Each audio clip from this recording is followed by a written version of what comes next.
കേരളത്തിൻ്റെ വികസനത്തിൽ വലിയ പങ്കുവഹിക്കുന്ന ഒരു പ്രസ്ഥാനമാണ് കിഫ്ബി. ധനകാര്യ വകുപ്പിൻ്റെ നേതൃത്വത്തിലുള്ള കിഫ്ബി എന്ന പ്രസ്ഥാനം ഏകദേശം 1 ലക്ഷം കോടി രൂപയുടെ വികസന പദ്ധതികൾ ഈ 10 വർഷക്കാലത്തിനിടയിൽ എന്ന് പറഞ്ഞാൽ ഒന്നാം പിണറായി സർക്കാരിൻ്റെയും രണ്ടാം പിണറായി സർക്കാരിൻ്റെയും കാലഘട്ടത്തിൽ പൂർത്തീകരിക്കണം എന്നാണ് ആഗ്രഹിക്കുന്നത്.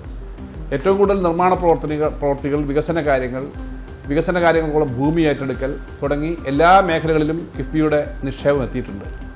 നാഷണൽ ഹൈവേയുടെ വലിയ വികസനം ഏകദേശം 6000 കോടി രൂപയോളം അതിനായി നൽകിയത് കിഫ്ബി വഴിയാണ്.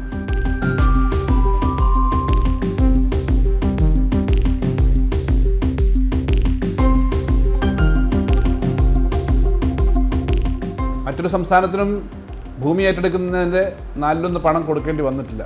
ഇവിടെ കിഫ്ബി ഉള്ളത് കൊണ്ടാണ്, കിഫ്ബി വഴി നൽകാൻ പറ്റിയതുകൊണ്ടാണ് കേരളത്തിൻ്റെ കാസർഗോഡ് മുതൽ പാറശാല വരെയുള്ള നാഷണൽ ഹൈവേ ഇത്രയും നന്നായി പൂർത്തീകരിക്കുന്നത്.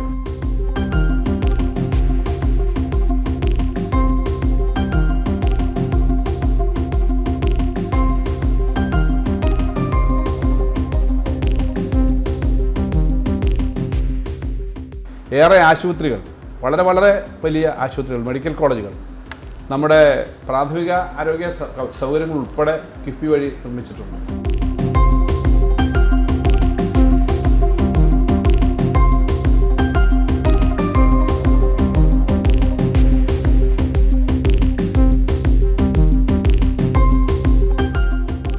കേരളത്തിലെ സ്കൂളുകളിൽ വലിയ വികസനമാണ് കിഫ്ബിയുടെ നിർമ്മാണ പ്രവർത്തനങ്ങളുടെ ഭാഗമായി വന്നിട്ടുള്ളത്. പ്രാദേശികമായ റോഡുകൾ, സ്റ്റേറ്റ് ഹൈവേയും നമ്മുടെ ജില്ലാ റോഡുകളുമടക്കം പ്രാദേശികമായി ധാരാളം വികസന കാര്യങ്ങളിൽ ഈ ഘട്ടത്തിൽ ഏറ്റെടുക്കാൻ കഴിഞ്ഞിട്ടുണ്ട്. കേരളത്തിൻ്റെ അങ്ങോളം ഇങ്ങോളം അതിവേഗം യാത്ര ചെയ്യാൻ സൗകര്യമുള്ള 2-3 പ്രധാന മാർഗ്ഗങ്ങൾ കിഫ്ബിയെ ഉപയോഗിച്ചുകൊണ്ടാണ് നമ്മൾ വികസിപ്പിക്കുന്നത്. നാഷണൽ ഹൈവേ നേരത്തെ പറഞ്ഞു, നമ്മുടെ തീരദേശ ഹൈവേ വികസന പരിപാടികൾ നടക്കുകയാണ്. മലയോര ഹൈവേയിൽ നല്ലൊരു ഭാഗം പൂർത്തീകരിച്ച് വളരെ വേഗത്തിൽ യാത്ര ചെയ്യാൻ കഴിയുന്ന സൗകര്യമുണ്ട്. ഇതിനൊക്കെ പുറമെ നമ്മുടെ പടിഞ്ഞാറൻ തീരത്ത് കേരളത്തിൻ്റെ തെക്കേ അറ്റം മുതൽ വടക്കേ അറ്റം വരെ ദീർഘിച്ച് കിടക്കുന്ന തീരദേശ കനാൽ കിഫ്ബിയുടെ ഫണ്ട് ഉപയോഗിച്ചിട്ടാണ് നമ്മൾ മുന്നോട്ട് കൊണ്ടുപോകുന്നത്.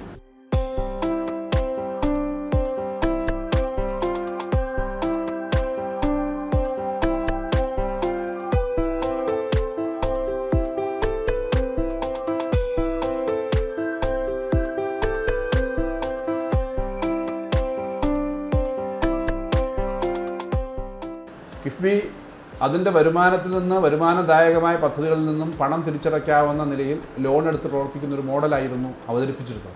എന്നാൽ രണ്ടാം പിണറായി സർക്കാരിൻ്റെ ഘട്ടമായപ്പോഴേക്കും കിഫ്ബി എടുക്കുന്ന ലോണുകൾ ബഡ്ജറ്റിനകത്ത് പെടുത്തണം എന്ന് പറഞ്ഞ് കിഫ്ബിക്ക് സ്വതന്ത്രമായി ലോൺ എടുക്കാൻ കഴിയുന്നില്ല എന്നൊരു ബുദ്ധിമുട്ട് വന്നിട്ടുണ്ട്. എന്നാൽ ആ ബുദ്ധിമുട്ടിനെയും തരണം ചെയ്തുകൊണ്ട് മുന്നോട്ട് പോകാൻ കഴിയുമെന്നാണ് വിചാരിക്കുന്നത്. ഓരോ വർഷവും അതിൻ്റെ പേരിൽ വെട്ടിക്കുറവ് വരുന്നുണ്ടെങ്കിലും പ്രവർത്തനങ്ങൾക്ക് ഒരു കുറവും വരുത്താതെ അതുകൂടി മാനേജ് ചെയ്ത് മുന്നോട്ട് കൊണ്ടുപോകാൻ സംസ്ഥാന ഗവൺമെൻറ് ശ്രമിക്കുകയാണ്. കേരളത്തിൻ്റെ അടുത്ത 25-50 വർഷക്കാലത്തേക്കുള്ള അടിസ്ഥാന സൗകര്യത്തിൻ്റെ എല്ലാ അടിത്തറയും എല്ലാ നിർമ്മാണങ്ങളും നടത്തുന്നതിന് വലിയ പങ്കാണ് കിഫ്ബി വഹിക്കുന്നത്.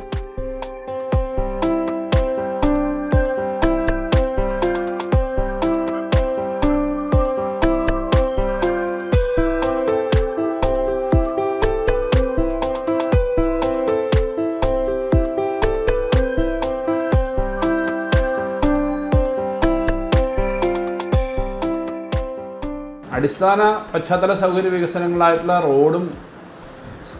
റോഡുകളും ആശുപത്രികളും മാത്രമല്ല, ഏറ്റവും വിപുലമായ രീതിയിൽ സ്കൂളുകളുടെ സൗകര്യം വർദ്ധിപ്പിക്കാൻ, നമ്മുടെ ഗ്രാമീണ മാർക്കറ്റുകൾ ഉൾപ്പെടെ മാർക്കറ്റുകളുടെ സൗകര്യം വർദ്ധിപ്പിക്കാൻ, തദ്ദേശ സ്വയംഭരണ സ്ഥാപനങ്ങളുടെ ചില പ്രത്യേക പദ്ധതികൾ വികസിപ്പിക്കാൻ, അങ്ങനെ കിഫ്ബിയുടെ കരങ്ങളെത്താത്ത സ്ഥലങ്ങളില്ല. പ്രാദേശികമായ ജീവിതത്തിൻ്റെ എല്ലാ സൗകര്യം മുതൽ ഏറ്റവും ആധുനികമായ ശാസ്ത്ര സാങ്കേതിക വിദ്യയ്ക്ക് പറ്റുന്ന തരത്തിലേക്കുള്ള വികസന കാര്യങ്ങൾ വരെ.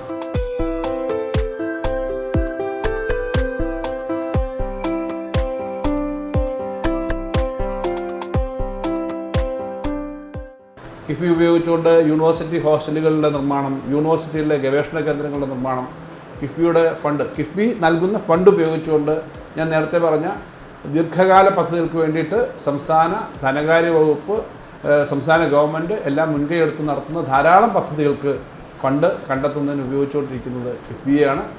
ആധുനിക ശാസ്ത്ര സാങ്കേതിക മേഖലയുടെ വികസനം മുതൽ ഏറ്റവും ഗ്രാമീണമായ കാര്യങ്ങൾ ഉൾപ്പെടെയുള്ള എല്ലാ പ്രവർത്തനങ്ങൾക്കും എല്ലാ മേഖലയിലും ഫണ്ട് എത്തിക്കുന്നതിന് കിഫ്ബി ശ്രമിച്ചുകൊണ്ടിരിക്കുകയാണ്. അതിൻ്റെ പ്രവർത്തനം നടന്നുകൊണ്ടിരിക്കുകയാണ്.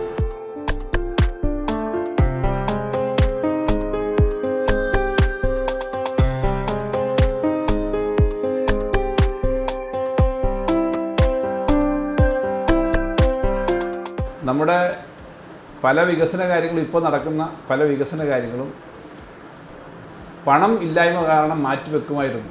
ആയിരക്കണക്കിന് കോടി രൂപ എന്ന് പറയുമ്പോൾ ചിന്തിക്കാൻ കഴിയാത്ത ഒരു സാഹചര്യത്തിൽ നമ്മുടെ തിരുവനന്തപുരം മെഡിക്കൽ കോളേജും കോഴിക്കോട് മെഡിക്കൽ കോളേജും ഉൾപ്പെടെ വലിയ തോതിൽ പണം മുടക്കി അത് വികസിപ്പിക്കുക എന്ന് പറയുന്നത്, അത് പ്രത്യേകിച്ചും അന്തർദേശീയ നിലവാരത്തിൽ വികസിപ്പിക്കാൻ കഴിയുക എന്ന് പറയുന്നത് ചിന്തിക്കാൻ പറ്റുന്ന കാര്യമായിരുന്നു.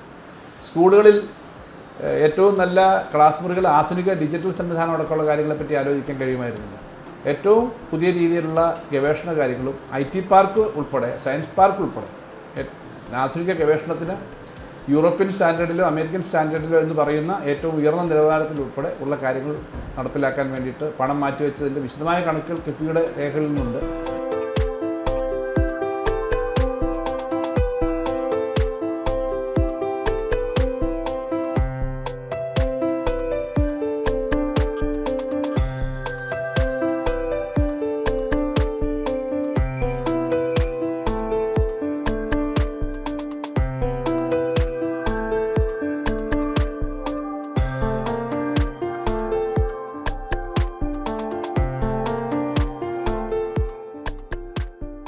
ഓരോ വർഷവും 15,000-20,000 കോടിയുടെ നിർമ്മാണ പ്രവർത്തനങ്ങൾ പുതുതായി ഏറ്റെടുക്കുന്നുണ്ട്. അത് കേരളത്തിൽ വലിയ മാറ്റം ഉണ്ടാക്കുന്നതാണ്. ഇത് നവകേരളം എന്ന് പറയുന്നത് കേവലം പ്രസംഗങ്ങളിലല്ല, ഈ പറഞ്ഞ കാര്യങ്ങൾ ആളുകളുടെ മുന്നിൽ തന്നെയാണ്. ഓരോ സ്കൂളിലും പഠിക്കുന്ന കുട്ടി അവർ പഠിക്കുന്ന സ്കൂളിൻ്റെ സൗകര്യത്തിൽ കൂടി മാറ്റം മനസ്സിലാക്കുകയാണ്.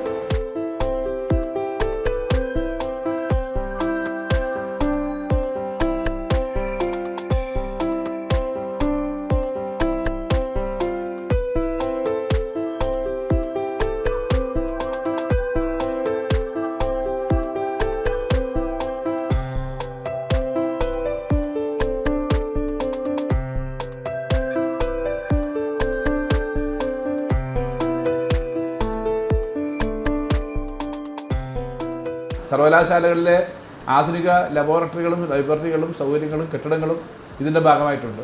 കാസർഗോഡ് നിന്ന് തിരുവനന്തപുരത്തേക്ക് യാത്ര ചെയ്യുന്ന ഒരാൾക്ക് റോഡുകളിൽ മാത്രം കാണുന്ന റോഡിൻ്റെ സൗകര്യം മാത്രമല്ല, എല്ലാ അടിസ്ഥാന പശ്ചാത്തല സൗകര്യങ്ങളിലും മാറ്റം വരുത്താൻ കിഫ്ബി വഴി കഴിഞ്ഞിട്ടുണ്ട്.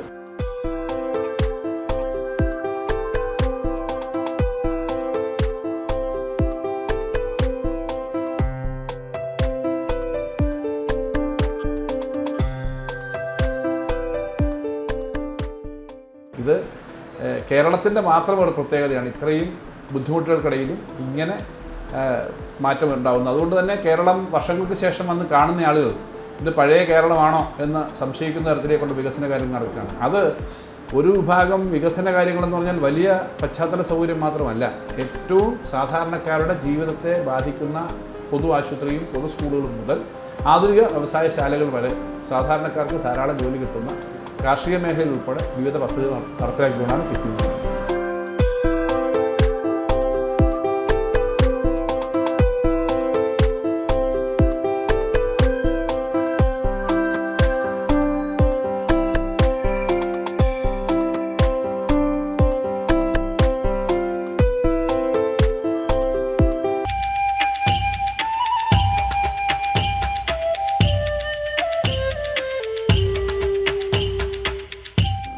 വനം വകുപ്പിൻ്റെ ശ്രദ്ധേയമായ പ്രവർത്തനങ്ങൾക്ക് കിഫ്ബി ഫണ്ട് ആണ് പ്രധാനമായും വനം വകുപ്പ് ആശ്രയിച്ചിരുന്നത്. അതിൽ ദക്ഷിണേന്ത്യക്കാകെ മാതൃകയായ മാറാൻ പോകുന്ന തൃശ്ശൂർ ജില്ലയിലെ പുത്തൂരിൽ 331 കോടി രൂപ ചെലവഴിച്ചുകൊണ്ടുള്ള ഒരു സുവോളജിക്കൽ പാർക്ക് പണി പൂർത്തിയായിക്കൊണ്ടിരിക്കുകയാണ്. അതുപോലെ തന്നെ തിരുവനന്തപുരം ജില്ലയിലെ കോട്ടൂരിൽ ആന പുനരധിവാസ കേന്ദ്രത്തിലെ പുതിയ കേന്ദ്രം സ്ഥാപിക്കുന്നതിനായി 82 കോടി രൂപ ചെലവഴിച്ചാണ് നിർമ്മാണ പ്രവർത്തനങ്ങൾ ആരംഭിച്ചത്. ആ പ്രവർത്തനത്തിൻ്റെ നിർമ്മാണഘട്ടം പൂർത്തിയാക്കി ജനങ്ങൾക്കായി ഇതിനകം തന്നെ സമർപ്പിച്ചു കഴിഞ്ഞിട്ടുണ്ട്. പുത്തൂരിലെ സുവോളജിക്കൽ പാർക്ക് ഈ ഓണമാകുമ്പോഴേക്കും പ്രവൃത്തി പൂർത്തിയാക്കത്തക്ക വിധത്തിലുള്ള നടപടിക്രമങ്ങളാണ് ഇപ്പോൾ നടത്തിക്കൊണ്ടിരിക്കുന്നത്. ഇത് രണ്ടും കേരളത്തിൻ്റെ അഭിമാന പദ്ധതികളായി നമുക്ക് ഉയർത്തി കാണിക്കാൻ കഴിയുന്നതാണ്.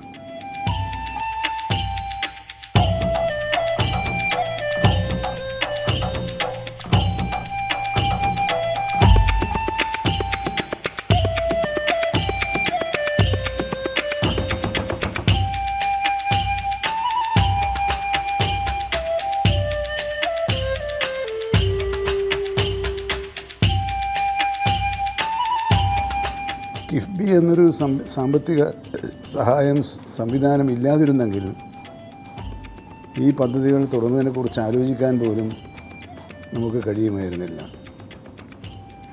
മറ്റൊരു ഭാഗം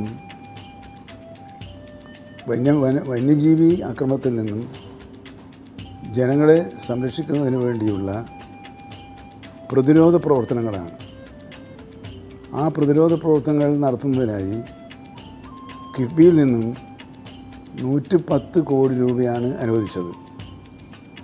ഈ പണം ഉപയോഗിച്ചുകൊണ്ട്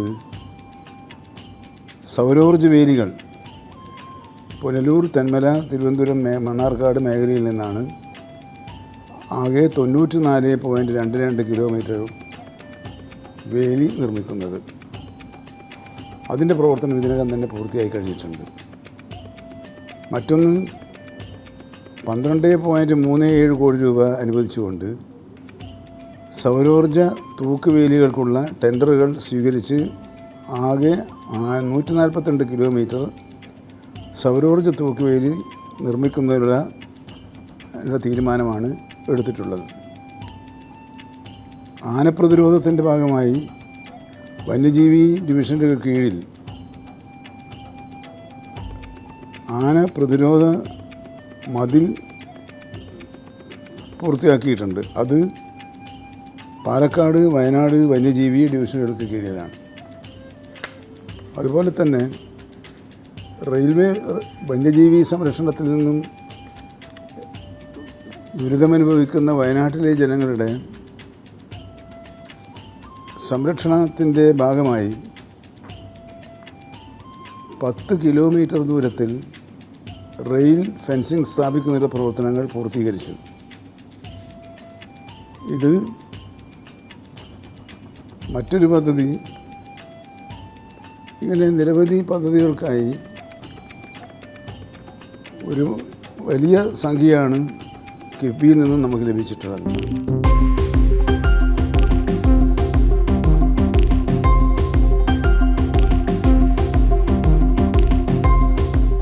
അതോടൊപ്പം തന്നെ RRTയുടെ ശാക്തീകരണത്തിനും അവിടുത്തെ ജീവനക്കാരുടെ മികച്ച പ്രവർത്തനം പ്രയോജനപ്പെടുത്തുന്നതിനുമായി നൈറ്റ് വിഷൻ ക്യാമറകൾ, ബൈനക്കുലറുകൾ, ടോർച്ച് ലൈറ്റുകൾ, ബ്രോഡി പ്രൊട്ടക്റ്റീവ് ക്ലിയറുകൾ, ബ്രഷ് കട്ടറുകൾ തുടങ്ങി ഈ ജീവനക്കാരുടെ കാര്യക്ഷമത വർദ്ധിപ്പിക്കുന്നതിനുള്ള പ്രവർത്തനങ്ങൾക്കാണ് പണം ചിലവഴിച്ചിട്ടുള്ളത്.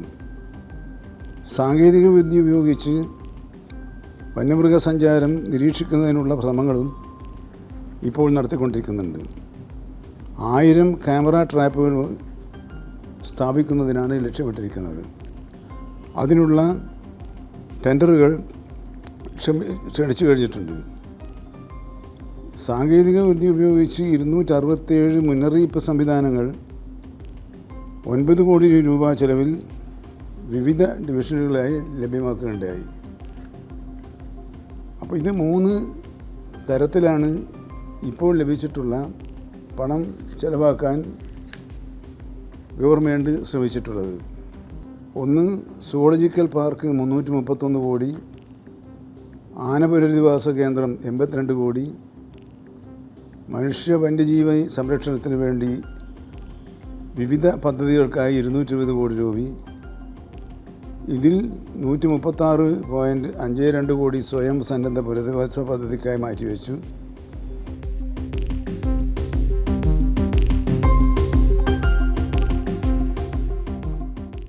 വിപുലമായ സംരക്ഷണ പ്രവർത്തനങ്ങളാണ് കിഫ്ബി വഴി ലഭിച്ച പണം ഉപയോഗിച്ചുകൊണ്ട് കേരളത്തിലെ വനം വകുപ്പ് പൂർത്തിയാക്കിക്കൊണ്ടിരിക്കുന്നത്.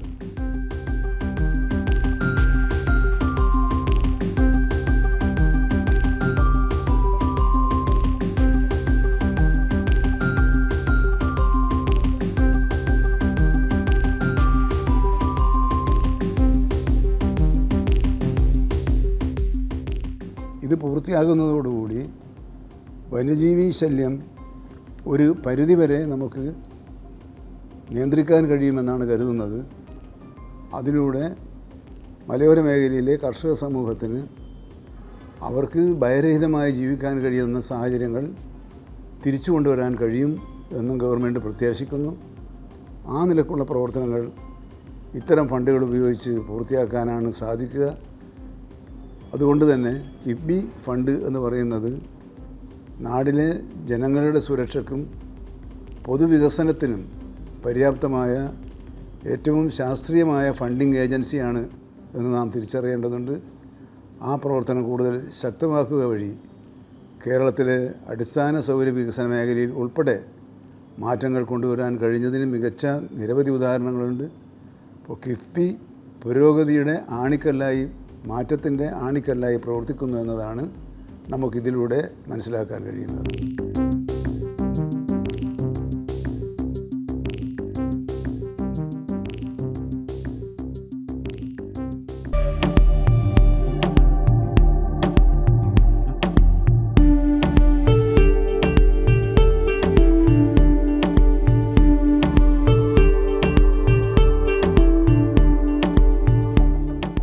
നവകേരളം കർമ്മ പദ്ധതിയുടെ ഭാഗമായ പൊതുവിദ്യാഭ്യാസ സംരക്ഷണ യജ്ഞവും അതിൻ്റെ തുടർച്ചയായ വിദ്യാകിരണവും പൊതുവിദ്യാലയങ്ങളെ മികവിൻ്റെ കേന്ദ്രങ്ങളായി മാറ്റുക എന്നതാണ് ലക്ഷ്യമിട്ടിരിക്കുന്നത്. അക്കാദമിക മികവ്, വിദ്യാലയ മികവ് എന്നും ഗുണമേന്മയുള്ള വിദ്യാഭ്യാസം കുട്ടികളുടെ അവകാശം എന്നുമാണ് സർക്കാരിൻ്റെ നിലപാട്. ഈ നിലപാട് ഉയർത്തിപ്പിടിക്കുന്നതിനുള്ള നാനാതരത്തിലുള്ള പ്രവർത്തനങ്ങളാണ് നടക്കുന്ന പ്രവർത്തനങ്ങളെ പ്രധാനമായും 5 മേഖലയായി തരംതിരിക്കാം. ഭൗതിക സൗകര്യ വികസനം, ആധുനിക വൽക്കരണത്തിന്റെ ഭാഗമായ സാങ്കേതിക വിദ്യാ സൗഹൃദമാക്കൽ, അക്കാദമിക മികവിനുള്ള വിവിധങ്ങളായ പ്രവർത്തനങ്ങൾ, ജനകീയ തലം വികസിപ്പിക്കാനുള്ള പ്രവർത്തനങ്ങൾ, മറ്റ് പ്രവർത്തനങ്ങൾ പൊതുവിദ്യാലയങ്ങളിലെ ഭൗതിക സൗകര്യ വികസനത്തിനും ആധുനികവൽക്കരണത്തിനും സാങ്കേതിക വിദ്യാ സൗഹൃദമാക്കാനും കിഫ്ബി ഫണ്ട് നിർണായകമായ പങ്ക് വഹിച്ചിട്ടുണ്ട്.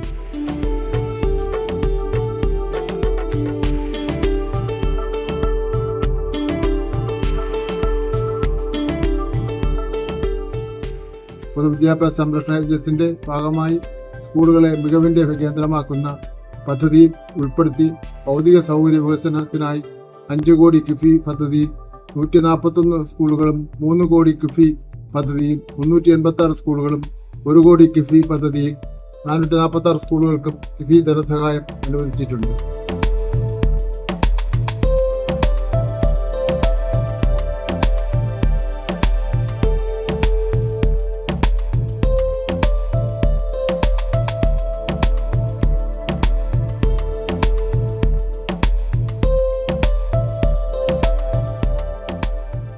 ഗുണമേന്മയുള്ള വിദ്യാഭ്യാസത്തിനായുള്ള ശ്രമങ്ങൾക്ക് ഏറെ സഹായകരമാണ് മെച്ചപ്പെട്ട ഭൗതിക കാര്യങ്ങൾ. സർക്കാർ വിദ്യാലയങ്ങളുടെ ഭൗതിക സൗകര്യ വികസന കാര്യത്തിൽ വലിയ തോതിൽ മുന്നേറാൻ കിഫ്ബി ഫണ്ട് സഹായകരമായി. സംസ്ഥാനത്തെ 973 സർക്കാർ വിദ്യാലയങ്ങളുടെ ഭൗതിക സൗകര്യ വികസനത്തിന് കിഫ്ബി ധനസഹായം നിർണായകമായ പങ്ക് വഹിച്ചു.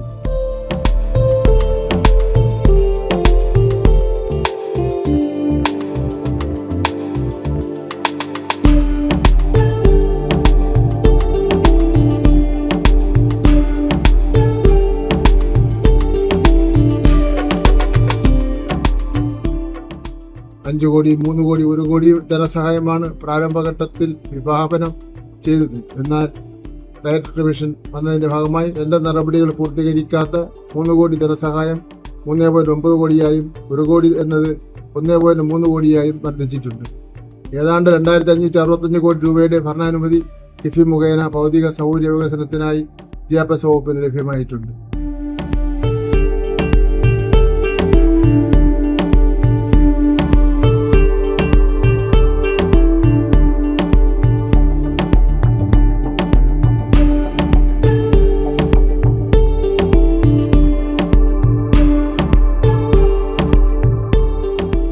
5 കോടി കിഫി പദ്ധതിയിൽ 141 സ്കൂളുകളിൽ 139 സ്കൂളുകൾ നിർമ്മാണം പൂർത്തിയാക്കിയിട്ടുണ്ട്. 3 കോടി കിഫി പദ്ധതിയിൽ 386 സ്കൂളുകളിൽ 182 സ്കൂളുകൾ നിർമ്മാണം പൂർത്തിയാക്കി. 1 കോടി കിഫി പദ്ധതിയിൽ 446 സ്കൂളുകളിൽ 198 സ്കൂളുകൾ നിർമ്മാണം പൂർത്തിയാക്കി. ആകെ അനുവദിച്ച 973 സ്കൂളുകളിൽ 519 സ്കൂളുകളുടെ നിർമ്മാണം പൂർത്തീകരിച്ചിട്ടുണ്ട്. 454 സ്കൂളുകളുടെ നിർമ്മാണം വിവിധ ഘട്ടങ്ങളിലാണ്.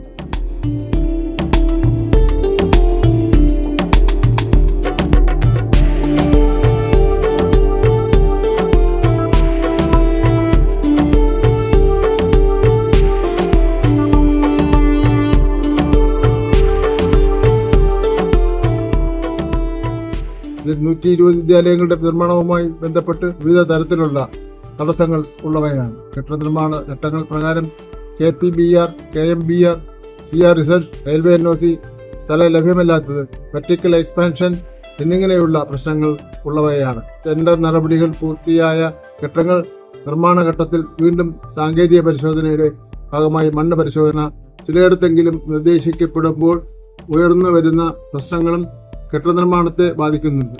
ഇവ ഓരോന്നും പ്രത്യേകമായി പരിഗണിച്ച് തടസ്സങ്ങൾ മാറ്റുന്നതിനുള്ള ശ്രമങ്ങൾ നടന്നുവരുന്നു.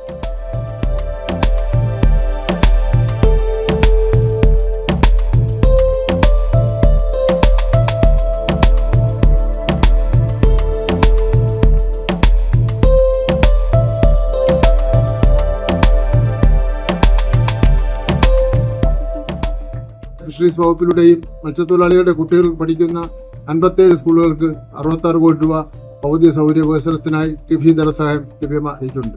പ്രസ്തുത സ്കൂളുകളുടെ നിർമ്മാണം തീരദേശ വികസന കോർപ്പറേഷൻ വഴി നടന്നുവരുന്നു. ഇതിൽ 47 സ്കൂളുകളുടെ നിർമ്മാണം ഇതിനോടകം പൂർത്തീകരിച്ചിട്ടുണ്ട്.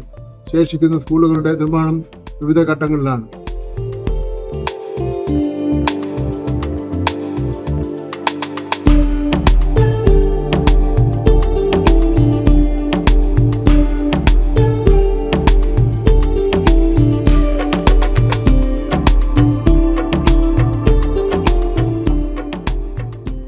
സ്പോർട്സ് വകുപ്പിലെ 5 സ്കൂൾ കളിസ്ഥലങ്ങളെ വിപുലീകരിക്കുന്നതിനായി 76.38 കോടി രൂപയുടെ പദ്ധതികൾക്ക് കിഫി ധനസഹായം ലഭ്യമാക്കിയിട്ടുണ്ട്.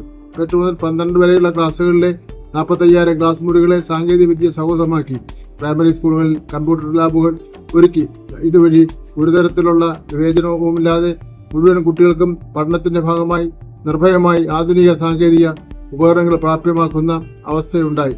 എല്ലാവരെയും ഉൾക്കൊള്ളുന്ന വിദ്യാഭ്യാസം എന്ന സംസ്ഥാനത്തിന്റെ പൊതുനിലപാട് ഉയർത്തിപ്പിടിക്കുവാൻ ഇതുവഴി സാധിച്ചു.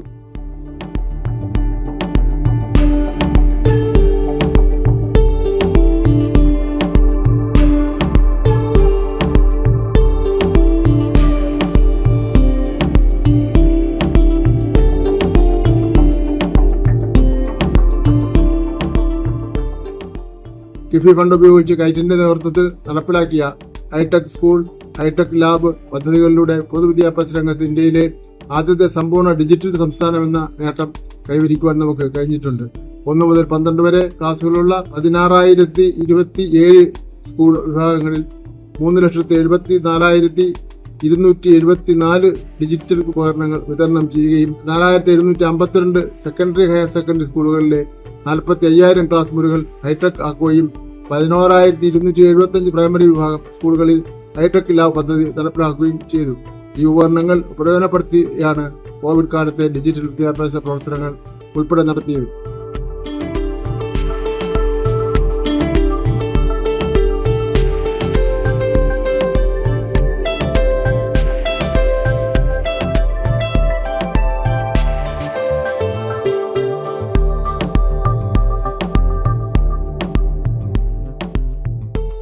IT ഉപകരണങ്ങൾ ഫലപ്രദമായി ഉപയോഗിക്കുവാൻ ആവശ്യമായ ഡിജിറ്റൽ ഉള്ളടക്കം നൽകുന്ന സമഗ്ര പോർട്ടൽ ഇപ്പോൾ സമഗ്ര പ്ലസ് എന്ന പേരിൽ പരിഷ്കരിച്ചിട്ടുണ്ട്.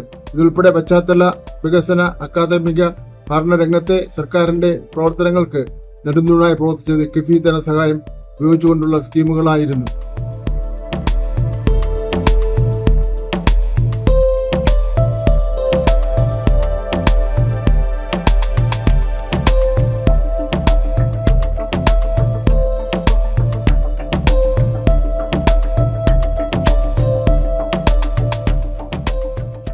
സംസ്ഥാനത്തെ സർക്കാർ എയ്ഡഡ് സ്കൂളുകൾ സാങ്കേതിക വിദ്യ സൗഹൃദമാക്കുന്നതിന് കൈറ്റ് 682.06 കോടി രൂപ കിഫി മുഖേന ചെലവഴിച്ചിട്ടുണ്ട്.